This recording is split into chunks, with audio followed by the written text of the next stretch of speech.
Sahabat Nabi yang satu ini dikenal akan kepribadiannya yang selalu disiplin, taat dan sangat jujur terhadap hal apapun. Setelah Nabi Muhammad wafat, Abu Bakar As-Siddiq ini dipercaya oleh umat muslim untuk menjadi pengganti beliau dalam memimpin Islam. Lantas bagaimana sih kisah Abu Bakar As-Siddiq ini? Apa saja keistimewaan yang dimiliki oleh Abu Bakar As-Siddiq sehingga namanya kerap disebutkan dalam Al-Quran? Dan bagaimana kehidupan Abu Bakar sebelum dan sesudah dirinya masuk Islam?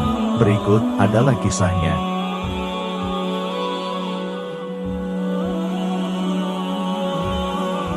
Kehidupan Abu Bakar As-Siddiq.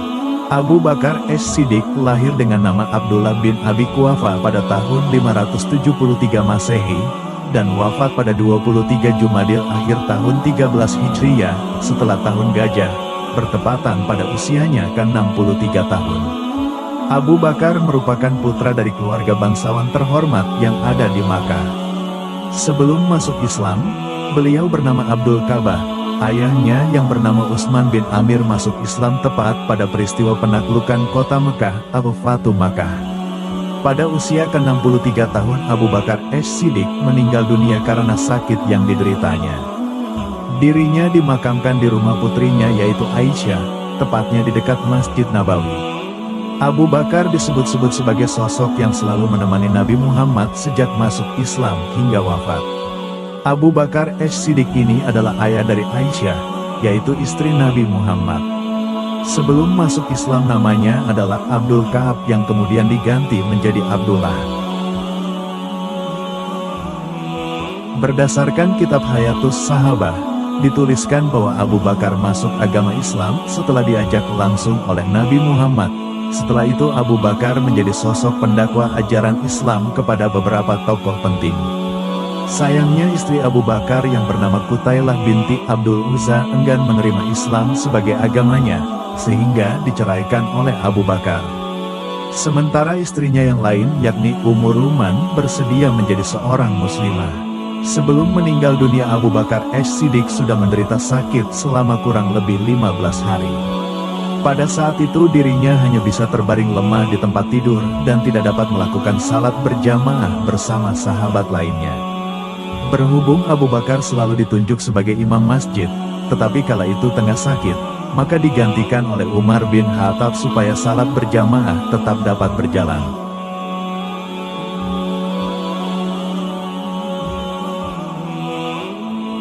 Sebelum masuk dan sesudah masuk Islam, Abu Bakar tumbuh besar di lingkungan bangsa Quraisy di kota Makkah dan merupakan keturunan terhormat dari kabilah Taim. Sebelum masuk Islam dirinya memang telah menjadi sosok yang jujur, berakhlak baik dan jauh dari kebiasaan buruk para kaum jahiliyah yang mana senang bermain wanita sekaligus mabuk-mabukan. Tidak hanya itu saja, Abu Bakar juga berasal dari keluarga yang kaya karena profesinya menjadi pedagang, sudah cukup banyak rute dagang yang dikunjungi olehnya. Ketika berdagang pun Abu Bakar tetap mengamalkan sikap jujur dan ramahnya, sehingga dianggap sebagai pedagang terhormat di antara bangsa Quraisy. Seperti yang sudah dijelaskan sebelumnya, Abu Bakar memang sosok yang terjaga dari keburukan akhlak bangsa jahiliyah, padahal saat itu agama Islam belum diturunkan. Setelah masuk Islam Abu Bakar senantiasa menemani Rasulullah dalam setiap dakwahnya, bahkan tak segan-segan pula untuk mengeluarkan sebagian hartanya demi menyebarkan agama Allah.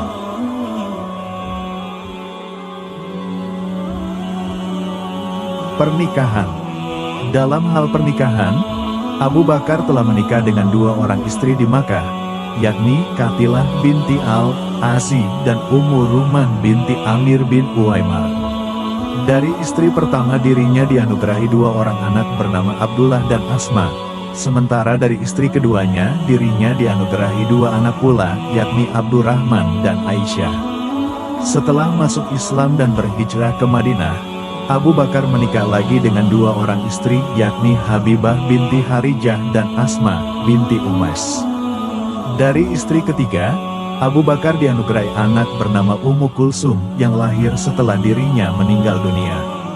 Ketika Ummu Kulsum dewasa, dirinya menikah dengan salah satu sahabat Rasulullah Shallallahu Alaihi Wasallam yakni Talha bin Ubaidillah. Sementara dari istri keempat, dirinya dianugerahi anak bernama Muhammad.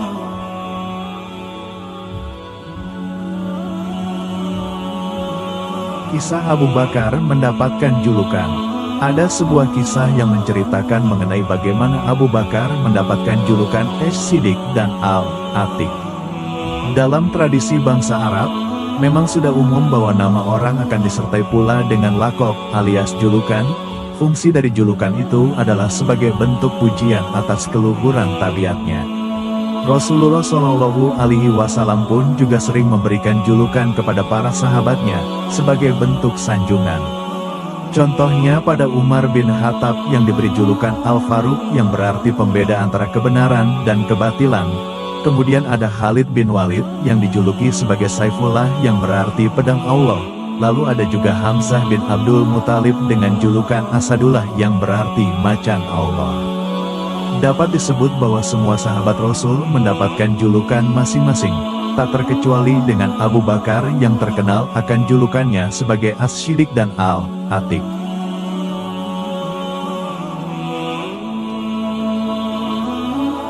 As-Siddiq. As-Siddiq artinya adalah orang sangat jujur atau banyak membenarkan. Hal tersebutlah yang menjadikan Abu Bakar ditunjuk sebagai sahabat Rasul yang paling dipercayai, tak terkecuali akan hal-hal yang tidak masuk akal sekalipun. Ada sebuah kisah tepatnya setelah peristiwa Isra Miraj. Kala itu Rasulullah melakukan perjalanan yang amat kilat dari Makkah ke Baitul Maqdis, kemudian dilanjutkan dengan perjalanan langit yang penuh keajaiban. Pada keesokan harinya Rasul menceritakan pengalamannya tersebut kepada para penduduk Makkah. Namun bukannya didengarkan dan membuat keimanan semakin bertambah. Para penduduk Makkah malah tidak percaya dan bahkan semakin mengolok-olok Rasul. Parahnya lagi beberapa orang yang memiliki iman lemah justru menjadi murtad dan menganggap Rasulullah sebagai pendusta. Pada saat-saat itulah Abu Bakar muncul dengan gagah dan percaya dirinya membenarkan apa yang telah Rasul sampaikan. Sejak saat itulah dirinya diberikan julukan sebagai As-Siddiq.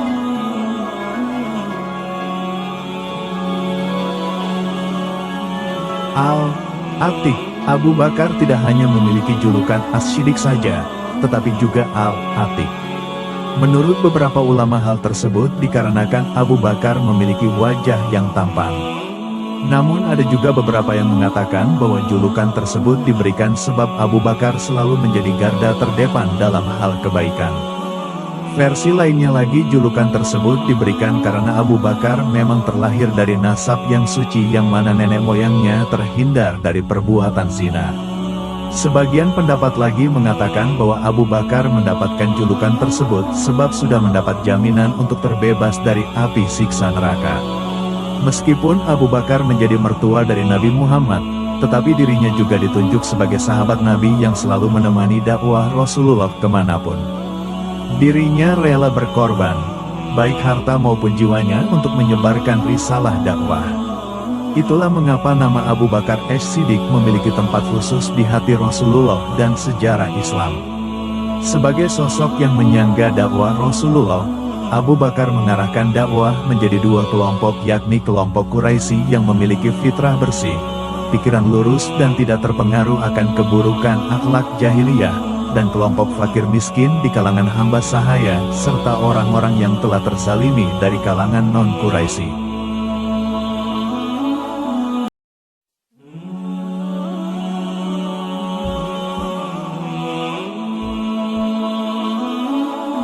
Kisah sahabat Umar bin Khattab memiliki cerita menginspirasi dalam sejarah Islam. Umar bin Khattab dikenal sebagai pemimpin yang kuat, berani dan bijaksana. Sebagai khalifah kedua setelah Abu Bakar As-Siddiq, Umar memiliki peran penting dalam memperluas wilayah Islam dan membangun sistem pemerintahan yang adil. Sehingga sosok Umar bin Khattab tetap menjadi teladan bagi para pemimpin yang ingin menegakkan keadilan dan integritas. Umar bin Khattab lahir di Mekah pada tahun 584 Masehi dari suku Banu Adi, atau bagian terhormat dari kabilah Quraisy. Ia wafat pada tahun 644 Masehi setelah ditikam oleh seorang budak Persia bernama Abu Lu'lu'ah saat salat subuh di Masjid Nabawi. Luka yang dialami sangat parah, dan ia meninggal beberapa hari kemudian. Sebelum memeluk Islam, Umar dikenal dengan sikapnya yang tegas dan keras. serta dihormati oleh masyarakatnya karena keteguhan pendirian dan keberaniannya. Pada awalnya Umar adalah salah satu musuh Islam yang paling keras dan bahkan pernah berniat membunuh Nabi Muhammad SAW untuk mempertahankan keyakinan leluhurnya. Namun Allah Subhanahu wa Ta'ala membuka hati Umar dengan cara yang luar biasa.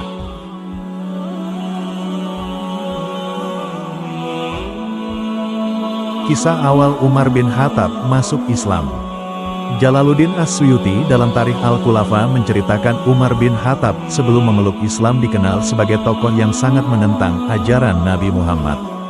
Perubahan signifikan dalam hidupnya terjadi pada tahun ke-6 kenabian, ketika Umar menginjak usia 27 tahun. Ketika itu Umar bin Khattab mendengar kabar bahwa adik kandung dan iparnya yaitu Fatimah binti Khattab beserta suami telah memeluk Islam. Umar merespons kabar tersebut dengan amarah dan kesal, dia bahkan sampai menamparkan keduanya. Ketika berada di rumah adiknya Umar melihat sebuah lembaran yang berisikan ayat-ayat Al-Quran, tepatnya ayat awal surat Taha. Membaca ayat-ayat tersebut Umar merasakan kedamaian dan ketenangan dalam hatinya. Tergerak oleh pengalaman magis itu, Umar mengambil lembaran tersebut dan memutuskan untuk menemui Nabi Muhammad. Di rumah Al-Arkam, rumah seseorang yang dijadikan sebagai tempat Rasulullah berdakwah. Kedatangan Umar sontak membuat para sahabat yang berada di dalam rumah ketakutan. Namun Nabi Muhammad menerima kedatangan Umar dengan tenang. Dengan sikap yang bijak, Rasulullah mampu meredakan amarah Umar.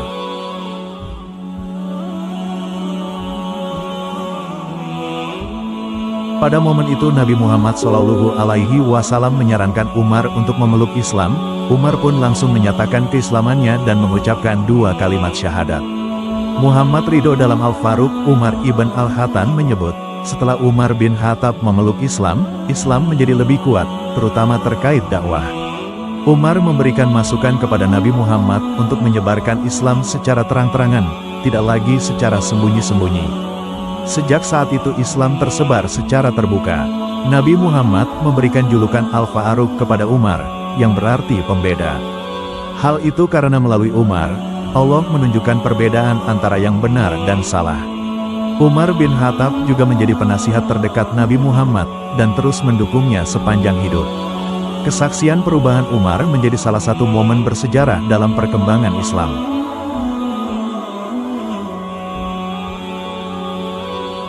Diangkat menjadi khalifah. Umar bin Khattab diangkat menjadi khalifah saat kepemimpinan Abu Bakar, yang berlangsung selama kurang lebih 2 tahun dan terpaksa harus berakhir karena dirinya mengalami sakit. Untuk mengatasi situasi tersebut Abu Bakar melakukan musyawarah dengan para sahabat guna memilih pengganti yang layak sebagai khalifah. Dalam musyawarah tersebut Abu Bakar mengungkapkan kriteria-kriteria yang seharusnya dimiliki oleh seorang khalifah. Setelah menerima masukan dari para sahabat, Abu Bakar memutuskan bahwa Umar bin Khattab adalah orang yang paling layak untuk menggantikannya sebagai khalifah. Abu Bakar kemudian membuat pernyataan serupa surat wasiat yang menyatakan penunjukan Umar bin Khattab sebagai penggantinya. Umat Islam pun harus mengamininya. Umar bin Khattab secara resmi diangkat menjadi khalifah pada hari Abu Bakar wafat, yaitu 8 hari sebelum bulan Jumada al-Akhirah. Setelah Abu Bakar wafat, Umar langsung diresmikan sebagai khalifah kedua. Meskipun pengangkatan Umar sebagai khalifah terkesan direncanakan karena tidak melalui musyawarah langsung, tidak ada masalah yang timbul di kalangan muslim. Umar bin Khattab memimpin kekhalifahan Rasyidin selama sekitar 10 tahun, dari tahun 634 hingga 644 Masehi.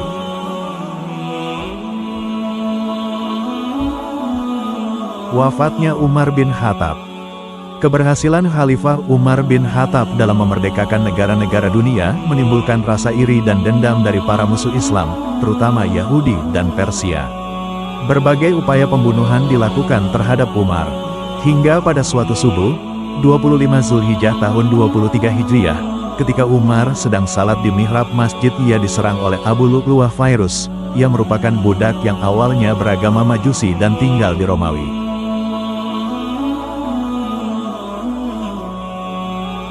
Abu Lu'lu'ah menggunakan belati dengan 2 mata untuk menikam Umar sebanyak 3 atau 6 kali. Salah satu tusukannya mendarat di bawah pusar hingga urat-urat dalam perut Umar terputus. Akibat tusukan itu Umar jatuh tersungkur. Namun sebelumnya Umar sempat menyuruh Abdurrahman bin Auf untuk melanjutkan menjadi imam salat. Abu Lu'lu'ah melarikan diri ke belakang dan terus menikam siapapun yang berada di jalannya. Namun ada seseorang menyadari arah larinya, yang kemudian melemparkan mantel ke arah Abu Lu'lu'ah. Sebelum dihukum, orang yang menyerang Umar bin Khattab tersebut memutuskan bunuh diri. Peristiwa tersebut menyebabkan 13 orang terluka dan 6 orang meninggal. Umar mati syahid pada hari Rabu, bulan Zulhijjah tahun 23 Hijriah, setelah memimpin sebagai khalifah selama 10 tahun 6 bulan. Teladan yang bisa ditiru. Umar bin Khattab merupakan sosok yang setia dan loyal dalam memperjuangkan agama Islam. Ia senantiasa menghormati Rasulullah. Ia juga tekun mengikuti ajaran-ajaran Islam, selalu taat beribadah serta memiliki kesadaran tinggi akan kehadiran Allah dalam setiap aspek kehidupannya. Umar bin Khattab menunjukkan keteguhan dan keberanian yang luar biasa dalam memperjuangkan kebenaran. Ia tidak gentar mengambil tindakan tegas dan selalu berani menghadapi setiap tantangan yang mengancam keberlangsungan Islam. Umar bin Khattab dikenal sebagai pemimpin yang sangat peduli dan bertanggung jawab terhadap rakyatnya. Sikap perhatiannya tercermin dalam kebiasaannya melakukan pengawasan langsung, bahkan dengan cara berkeliling kota sendirian, guna memastikan kesejahteraan dan kehidupan yang baik bagi rakyatnya. Sebagai salah satu sahabat Nabi Muhammad SAW, sekaligus khalifah kedua dalam sejarah Islam, Umar bin Khattab menunjukkan berbagai keteladanan. Umar bin Khattab dikenal karena gaya hidupnya yang sederhana, meskipun memiliki kekuasaan yang besar. Ia menolak kemewahan dan memilih untuk hidup dengan kesederhanaan, merasakan apa yang dirasakan oleh rakyatnya.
Nabi Muhammad SAW adalah sosok manusia yang paling dicintai oleh seluruh umatnya.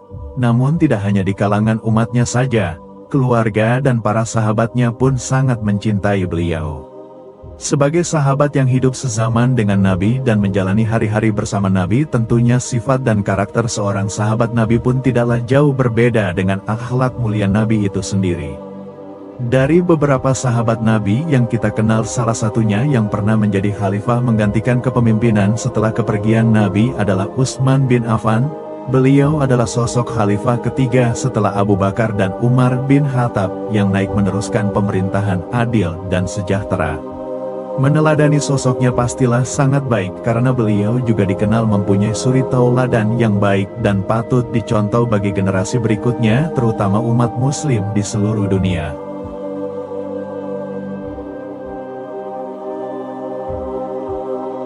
Riwayat hidup Utsman bin Affan. Utsman bin Affan yang lahir tanggal 17 Juni tahun 579 Masehi, adalah khalifah ketiga yang memerintah dari tahun 644 Masehi hingga 656 Masehi, dan merupakan Khulafaur Rasyidin yang paling lama memerintah. Seperti dua pendahulunya, Utsman adalah salah satu sahabat utama Nabi Muhammad. Perkawinannya yang berturut-turut dengan kedua putri Nabi Muhammad dan Khadijah membuatnya mendapat julukan Zun Nurain atau pemegang dua pelita. Selama masa pemerintahannya, pemerintah muslim memperluas wilayahnya ke Far pada tahun 650 dan sebagian Khorasan pada tahun 651. Utsman lahir dari seorang ayah bernama Affan bin Abi al-As, dari suku Umayyah, dan dari seorang ibu bernama Arwa bin Quraisy dari Abd Syams, atau suku Quraisy yang kaya dan dihormati di Makkah. Utsman memiliki seorang adik perempuan bernama Aminah, dan Utsman lahir di Taif. Dia terdaftar sebagai salah satu dari 22 orang Mekah yang bisa menulis. Ayahnya meninggal di usia muda saat bepergian ke luar negeri, meninggalkan warisan penting bagi Utsman.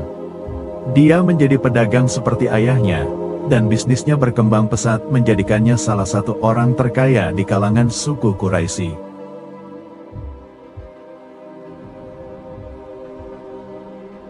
Awal mula masuk Islam. Ketika Nabi Muhammad menerima wahyu dan mendakwahkan Islam, Abu Bakar menjadi orang pertama yang masuk Islam. Setelah melakukan perjalanan bisnis ke Syria pada tahun 611 Masehi, Abu Bakar mendatangi Utsman bin Affan untuk mengajaknya masuk Islam. Utsman pun memutuskan untuk masuk Islam dan kemudian dibawa oleh Abu Bakar menemui Nabi Muhammad untuk menyatakan keimanannya. Dengan cara ini Utsman menjadi salah satu orang pertama yang masuk Islam setelah Ali, Umar, Abu Bakar dan beberapa lainnya. Sejak saat itu ia tetap setia kepada Nabi Muhammad dan menjadi salah satu sahabat utama Nabi. Setelah menerima ajakan hijrah ke Madinah, Utsman menjadi salah satu orang yang berangkat dan mendampingi Nabi Muhammad menyebarkan agama Islam hingga akhir hayat Nabi. Utsman menerima Islam dengan mudah karena dia mendapat penglihatan seperti mimpi ketika dia kembali dari Suriah. Saat ia berjuang untuk tertidur, Utsman mendengar suara memanggil, "Wahai orang yang sedang tertidur, bangunlah karena Muhammad telah muncul di Makkah." Sampai dia kembali, dia belum pernah mendengar tentang agama baru itu. Utsman menghubungi Abu Bakar, yang memberitahunya bahwa dia telah bersumpah setia kepada Nabi Muhammad dan telah menerima agama baru itu. Kemudian dia membawa Utsman menemui Nabi Muhammad.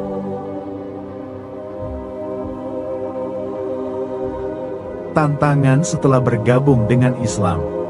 Ketika barisan pengikut Nabi Muhammad mulai tumbuh, kaum Quraisy memulai kampanye penganiayaan dan pelecehan terhadap Muslim baru. Kaum Quraisy siap berjuang untuk melindungi berhala mereka, dan juga untuk melindungi cara hidup ekonomi dan sosial mereka. Kampanye dengan cepat meningkat menjadi kekerasan dan pelecehan dan bahkan anggota keluarga mereka tidak aman. Penerimaan Utsman terhadap Islam menyebabkan reaksi balik di keluarganya sendiri. Ayah Utsman sudah meninggal, tetapi pamannya berusaha menahan Utsman. Dia mengikat tangan dan kakinya dan menguncinya di lemari. Ibu dan pamannya ingin dia berhenti memeluk Islam, tapi dia menolak. Utsman juga menghadapi pilihan sulit dalam pernikahannya. Istri-istrinya menolak untuk menerima Islam, dan meskipun dia berusaha meyakinkan mereka tentang keindahan Islam, dia akhirnya harus menceraikannya.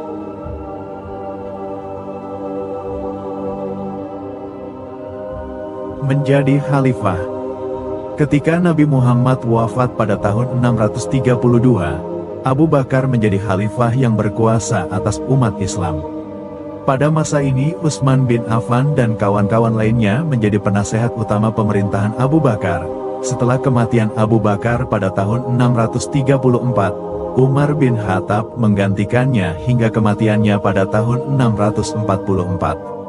Setelah Umar menjabat sebagai Khulafaur Rasyidin kedua, Utsman tetap tinggal di Madinah untuk menjalankan bisnisnya dan ikut serta dalam pemerintahan. Berbagai peristiwa ia alami hingga Umar bin Khattab meninggal dunia karena dibunuh oleh Abu Lu'lu'ah. Setelah itu dilakukan diskusi untuk memilih khalifah berikutnya. Ada 6 kaliber calon yang diajukan, namun Abdurrahman bin Auf, Sa'ad bin Abi Waqqas, Zubair bin Awam dan Talha bin Ubaidillah mengundurkan diri, meninggalkan Utsman dan Ali sendirian. Setelah dilakukan jajak pendapat, mayoritas menginginkan Utsman menggantikan Umar sebagai raja ketiga. Maka pada bulan Muharram 23 Hijriah atau 644 Masehi, Utsman bin Affan menjadi khalifah pada usia 70 tahun.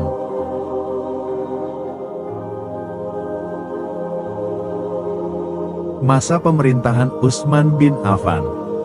Salah satu hal yang dilakukan Utsman bin Affan selama menjadi khalifah adalah memperluas wilayahnya dan mendirikan armada angkatan laut.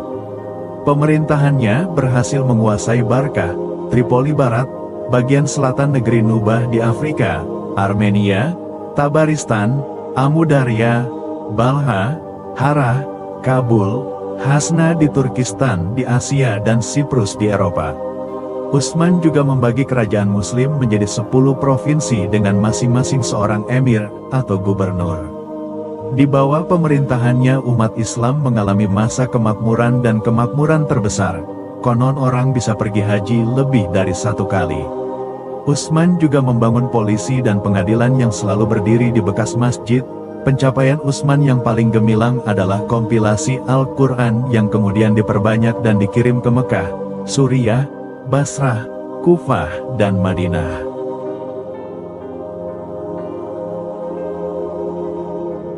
Akhir masa pemerintahan. Utsman bin Affan memerintah selama 2 periode, masing-masing berlangsung selama 6 tahun.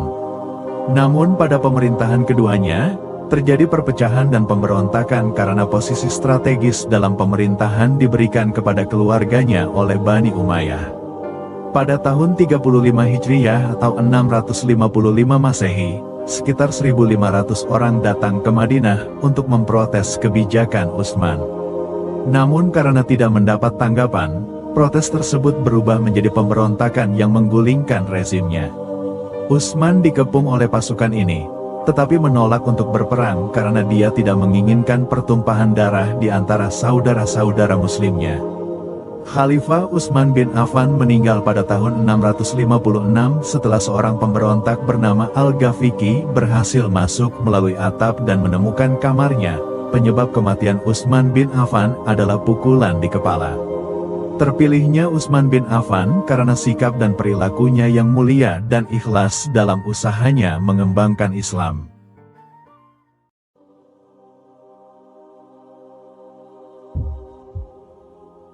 Ali bin Abi Thalib dilahirkan di Mekah daerah Hejaz Jazirah Arab pada tanggal 13 Rajab.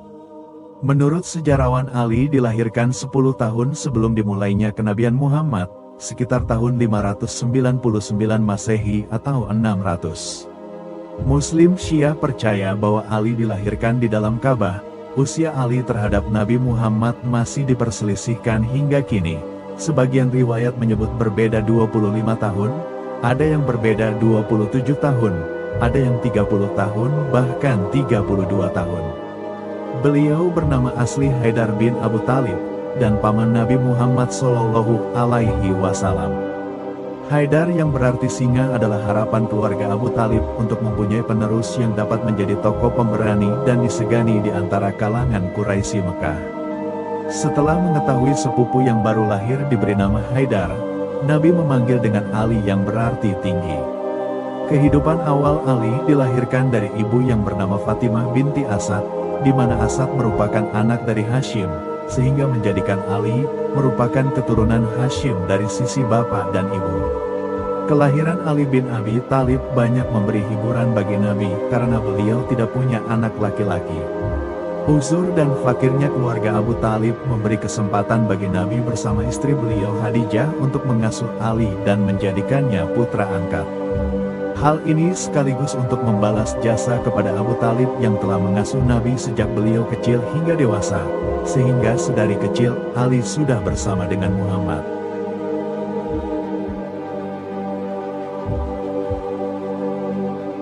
Masa remaja. Ketika Nabi Muhammad menerima wahyu, riwayat-riwayat lama seperti Ibnu Ishaq menjelaskan Ali adalah lelaki pertama yang mempercayai wahyu tersebut atau orang kedua yang percaya setelah Khadijah istri Nabi sendiri. Pada titik ini Ali berusia sekitar 10 tahun. Pada usia remaja setelah wahyu turun, Ali banyak belajar langsung dari Nabi karena sebagai anak asuh, berkesempatan selalu dekat dengan Nabi. Hal ini berkelanjutan hingga beliau menjadi menantu Nabi. Hal inilah yang menjadi bukti bagi sebagian kaum sufi bahwa ada pelajaran-pelajaran tertentu masalah rohani atau yang kemudian dikenal dengan istilah tasawuf yang diajarkan Nabi khusus kepada beliau tapi tidak kepada murid-murid atau sahabat-sahabat yang lain. Karena bila ilmu syariah atau hukum-hukum agama Islam, baik yang mengatur ibadah maupun kemasyarakatan, semua yang diterima Nabi harus disampaikan dan diajarkan kepada umatnya. Sementara masalah ruhani hanya bisa diberikan kepada orang-orang tertentu dengan kapasitas masing-masing. Didikan langsung dari Nabi kepada Ali dalam semua aspek ilmu Islam, baik aspek zahir atau syariah dan batin atau tasawuf, menggembleng Ali menjadi seorang pemuda yang sangat cerdas, berani dan bijak.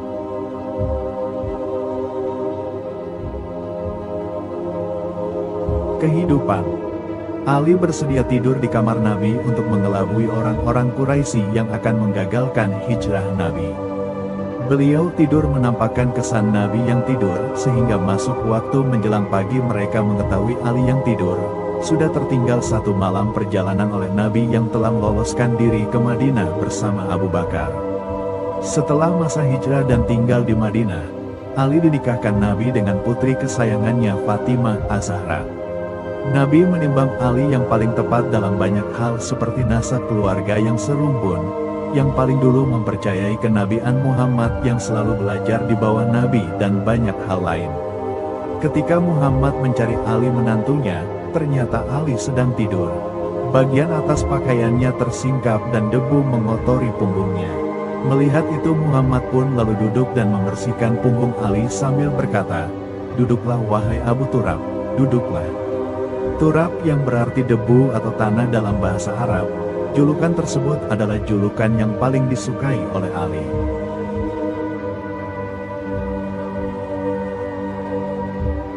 Berperang.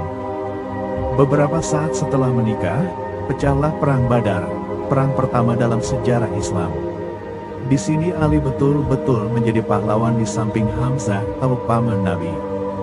Banyaknya Quraisy Mekah yang tewas di tangan Ali masih dalam perselisihan, tapi semua sepakat beliau menjadi bintang lapangan dalam usia yang masih sangat muda, sekitar 25 tahun. Perang Khandaq juga menjadi saksi nyata keberanian Ali bin Abi Thalib ketika memerangi Ammar bin Abdi Wud. Dengan satu tebasan pedangnya yang bernama Zulfikar, Ammar bin Abdi Wud terbelah menjadi dua bagian. Setelah perjanjian Hudaybiyah yang memuat perjanjian perdamaian antara kaum muslimin dengan Yahudi, dikemudikan hari Yahudi mengkhianati perjanjian tersebut sehingga pecah perang melawan Yahudi yang bertahan di benteng Khaybar yang sangat kokoh, biasa disebut dengan Perang Khaybar. Maka seluruh sahabat pun berangan-angan untuk mendapatkan kemuliaan tersebut. Namun ternyata Ali bin Abi Thalib yang mendapat kehormatan itu, serta mampu menghancurkan benteng Khaybar dan berhasil membunuh seorang prajurit musuh yang berani bernama Marhab, lalu menebasnya dengan sekali pukul hingga terbelah menjadi dua bagian.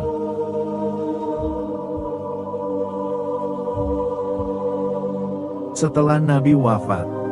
Sampai di sini hampir semua pihak sepakat tentang riwayat Ali bin Abi Thalib. Perbedaan pendapat mulai tampak ketika Nabi Muhammad wafat. Syiah berpendapat sudah ada wasiat berdasar riwayat Ghadir Hum bahwa Ali harus menjadi khalifah bila Nabi wafat. Tetapi Sunni tidak sependapat, sehingga pada saat Ali dan Fatimah masih berada dalam suasana duka, orang-orang Quraisy bersepakat untuk membayat Abu Bakar. Dalam perjalanan pulang ke Madinah seusai menunaikan ibadah haji, malam hari Rasul bersama rombongan tiba di suatu tempat dekat Jifrah yang dikenal dengan nama Ghadir Hum. Hari itu adalah hari ke-18 bulan Zulhijjah.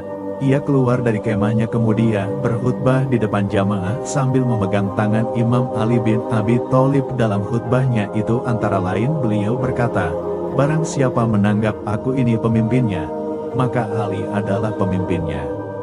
Ya Allah, pimpinlah orang yang mengakui kepemimpinannya dan musuhilah orang yang memusuhinya."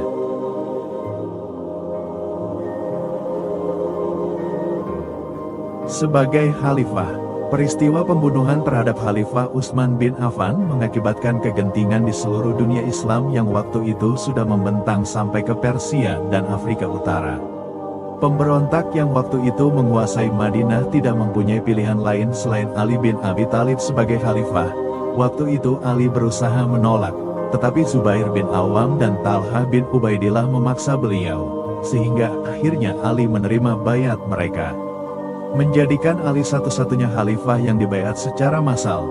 karena khalifah sebelumnya dipilih melalui cara yang berbeda-beda. Sebagai khalifah keempat yang memerintah selama sekitar 5 tahun, masa pemerintahannya mewarisi kekacauan yang terjadi saat masa pemerintah khalifah sebelumnya Utsman bin Affan. Untuk pertama kalinya perang saudara antara umat muslim terjadi saat masa pemerintahannya, pertempuran Basra. 20.000 pasukan pimpinan Ali melawan 30.000 pasukan pimpinan Zubair bin Awam, Talhah bin Ubaidillah dan Ummul Mukminin Aisyah binti Abu Bakar istri Rasul. Perang tersebut dimenangkan oleh pihak Ali.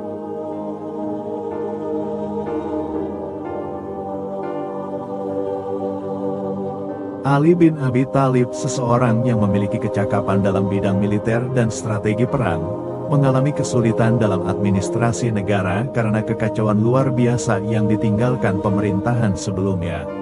Ia meninggal di usia 63 tahun karena pembunuhan oleh Abdurrahman bin Muljam, seseorang yang berasal dari golongan Khawarij saat mengimami salat subuh di Masjid Kufah pada tanggal 19 Ramadan, dan Ali menghembuskan napas terakhirnya pada tanggal 21 Ramadan tahun 40 Hijriah. Ali dikuburkan secara rahasia di Najaf. Bahkan ada beberapa riwayat yang menyatakan bahwa ia dikubur di tempat lain. Ali memiliki 8 istri setelah meninggalnya Fatimah Az-Zahra dan memiliki keseluruhan 36 orang anak. Sebagai keturunan langsung dari Muhammad, mereka dihormati oleh Sunni dan Syiah. Menurut riwayat, Ali bin Abi Thalib memiliki 36 orang anak yang terdiri dari 18 anak laki-laki dan 18 anak perempuan. Sampai saat ini keturunan itu masih tersebar, dan dikenal dengan Alawiyin atau Alawiyah. Sampai saat ini keturunan Ali bin Abi Thalib kerap digelari Sayyid.